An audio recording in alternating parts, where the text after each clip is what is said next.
നീ സഹായിച്ചില്ലെങ്കിൽ ദ്രോഹിക്കാതിരിക്കും. നീ വിട്ടിരുന്നേ. എന്തുവാടെ സമയമില്ല. നീ വിട്ടിരിക്കേ. ഇനി നീ പറ, നീ എന്തുണ്ടെങ്കിലും അത് ഷെയർ ചെയ്യുന്നത് നിന്റെ ചേട്ടനെടുത്തും പിന്നെ എൻ്റെ അടുത്തുവാ.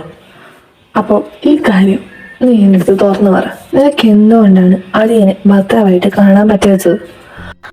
എടാ, ഞങ്ങളുടെ കാര്യം നിനക്കറിയാമല്ലോ. ഞാനാണെങ്കിലും എപ്പം കണ്ടാലും വഴക്കായിരുന്നു. ഈ ഇടയ്ക്കാണ് ഇപ്പോൾ അച്ഛൻ്റെ കൂട്ടുകാരനാണ് സാറിൻ്റെ അച്ഛനെന്നൊക്കെ ഞാൻ അറിയുന്നത്. അതിന് ശേഷമാണ് ഈ മാരേജ് പ്രപ്പോസൽ വരുന്നത്.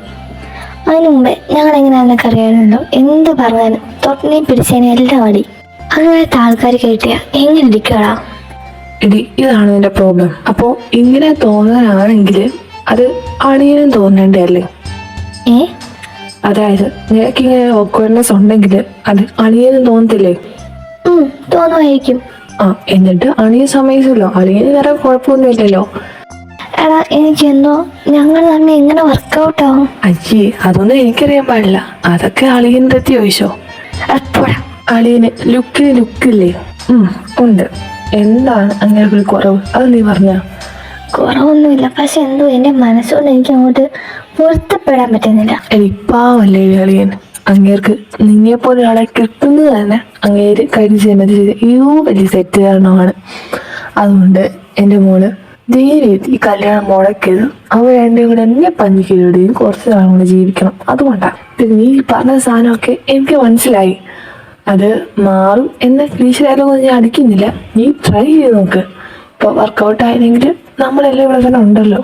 പിന്നെ അളിയെ ഞാൻ മനസ്സിലാക്കിയത് വെച്ച് എൻ്റെ സാധനമൊന്നുമല്ല. നിന്നെ മനസ്സിലാക്കാനും നിന്നോട് നിങ്ങൾ മാച്ച് ആണെന്നാണ് എൻ്റെ മനസ്സ് പറയുന്നത്. നിങ്ങൾ തമ്മിൽ ചെയ്യും ഓപ്പോസിറ്റ് അട്രാക്ട് എന്നല്ലേ പറയുന്നത്. നിങ്ങൾ ഓപ്പോസിറ്റാണ് എല്ലാ കാര്യത്തിനും. അപ്പോൾ നിങ്ങൾ അട്രാക്ട് ചെയ്യും, ഓഫ് കോഴ്സ്. അതുകൊണ്ട് എനിക്ക് തോന്നുന്നു നിങ്ങൾ ബെസ്റ്റ് കപ്പിൾസ് ആയിരിക്കുമെന്ന്. നിന്റെ അടുത്ത് അഡ്വൈസ് അല്ല ഞാൻ വന്നത്.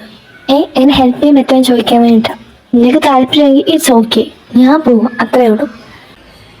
ഞാനിവിടെ വരാം. എന്നാ നിങ്ങോട്ട് ചെല്ലേ, ഞാനിപ്പോൾ വരാം. എന്താ ബാഗൊക്കെ? പിന്നെ ബസ് എടുക്കണ്ടേ? അല്ല, എങ്ങോട്ട് പോകാനാ? അങ്ങനെയൊന്നുമില്ല, എങ്ങോട്ടെങ്കിലും പോകണം. നീ ഇങ്ങനെ കാണിക്കാൻ മാത്രം എന്താടി? എനിക്കറിയത്തില്ല, ഈ സാധനം കാണാൻ പറ്റത്തില്ലെന്ന്. ഞാൻ പോവാ.